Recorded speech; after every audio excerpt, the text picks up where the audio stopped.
بالنسبه للطاجين ديال الحوت كنديروا المطيشه كنشرملوها بشرموله وكنديروها تصهد لنا شي شويه باش تخليها شرموله وكنضيفوا عليها شويه ديال الزعتر باش كيتنسل لينا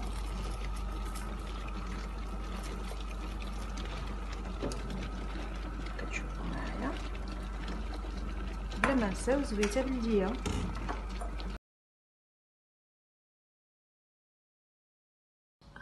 بالنسبه للطاجين ديال الحوت كما كتشوفوا كنفرشوا الربيع وكنفرشوا البصله من موراها غادي نزيدوا عليها الفلفله هي قطعناها طويرات مطيشه وعاد نحطوا بطاطا سلقناها وما نساوش اننا مطيشه راه حنايا شرملناها وشحرناها شويه كذلك بطاطا غادي نديروا لها شويه شرموله باش تدخل فيها حتى هي وعاد تنحطوهم من بعد كما كتشوفوا حطينا مطيشه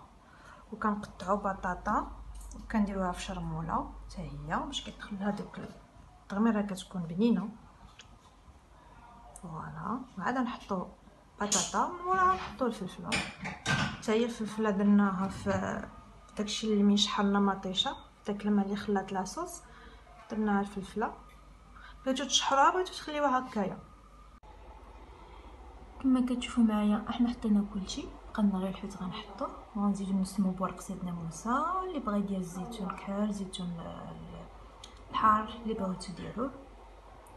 وغندخلوه الفران. دونك ها هو الطبق ديالنا هنايا منين طاب وبالصحه والراحه. كنتمنى لكم امسيه رائعه ورمضان مبارك سعيد.